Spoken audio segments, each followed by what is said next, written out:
हम सुल्तानी नानक तारे दादू को उपदेश दिया, जात जुलाहा भेद न पाया ये काशी माहे कबीर हुआ। झांकी वेख कबीर की नानक की तीवा, वह सिखों के गल पड़ी इब कौन छुटावे ता। अपने आत्माओं, क्या होता है कि परमात्मा ने इस प्यारी आत्मा से कहा, जब वो कहने लगे कि ए लोगों, वहाँ आसपास जुलाहा कॉलोनी के व्यक्ति इकट्ठे हो गए, स्त्री पुरुष बच्चे बालक वृद्ध, और नानक साहब कहने लगे ये भगवान बैठे, ए रब बैठा, ए सारी सृष्टि का रचनहार बैठा, देख लो ये भगवान है।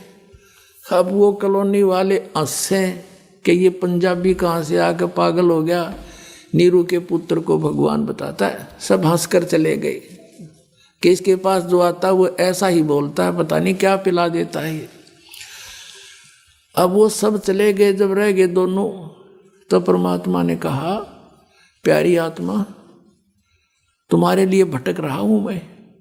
नानक साहब ने कहा जी अब तो कोई गुंजाइश रही नहीं अगर मगर की, मैं देख चुका हूं आपको, असंग ब्रह्मांड का स्वामी कहाँ बैठा है।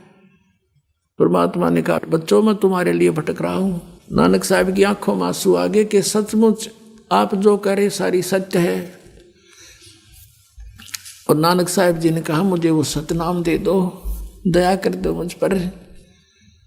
वो तो अंतर्यामी थे, जानते थे कि अब इसको पूरी कसक हो चुकी है। तो मालिक ने कहा कि एक प्रतिज्ञा कर ले, ये किसी को बताएगा नहीं, तुझे नाम दे दूंगा। नानक साहब ने कहा कि तौबा मेरी, जिक्र भी नहीं करूंगा, आगे उपदेश दूंगा नहीं किसी को। तब परमात्मा ने उनको सतनाम दिया, 2 अक्षर का, एक ओम है, एक तत् सांकेतिक।